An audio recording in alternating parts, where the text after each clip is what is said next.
Hello, I'm Rachel Jones for the Finance News Network. Joining me today from ALE Property Group is Managing Director Andrew Wilkinson. Andrew, welcome back. I'm pleased to be back. Now, ALE is a freehold owner of pubs, including some of the most iconic in the country. What more can you tell us about ALE? ALE listed on the ASX around 15 years ago. We do own a large portfolio of 86 pubs all around Australia, mainly in the major capital cities. They're all on long-term leases to a company called ALH. ALH is the largest pub operator in Australia, 75% owned by Woolworths, 25% by the Matheson Group. For example, last year the group turned over nearly $4.3 billion and an EBITDA of more than $800 million. In terms of icon properties that we own, if I start in Melbourne, the Young and Jackson Hotel, if I move to Sydney, the Crow's Nest Hotel, and in Brisbane, the Breakfast Creek Hotel. Thanks, Andrew. Now to your 2018 results. What were the highlights? The highlights were the distributions went up 2%, the value of the properties went up 5% to more than $1.1 billion.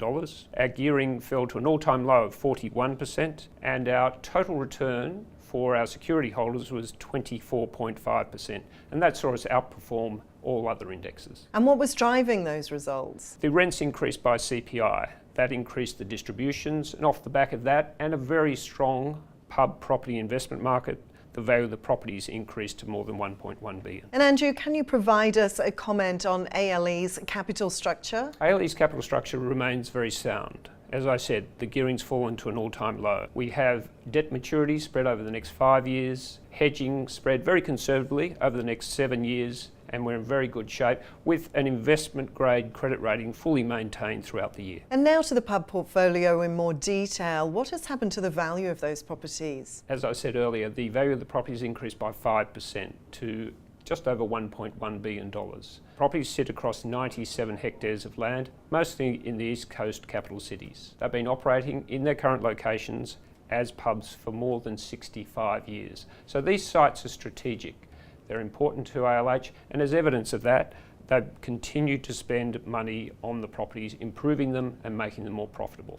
And examples of that in the last 12 months include the Miami Tavern near the Gold Coast and the Jeps Cross in Adelaide. And Andrew, you have a more significant rent review coming up in November. Where is that at? Almost all of our 86 properties review to market during the coming financial year.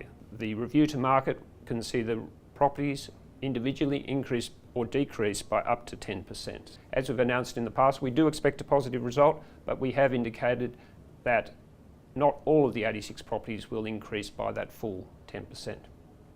At the right time, we'll give updates to the market. And still on rent reviews now, the more significant event is for 2028. What happens then? Well, after the completion of the 2018 review, we'll have a very helpful precedent.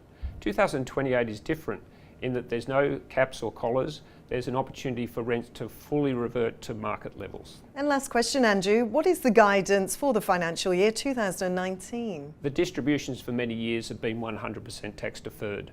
We're seeing the carry forward tax losses come towards an end.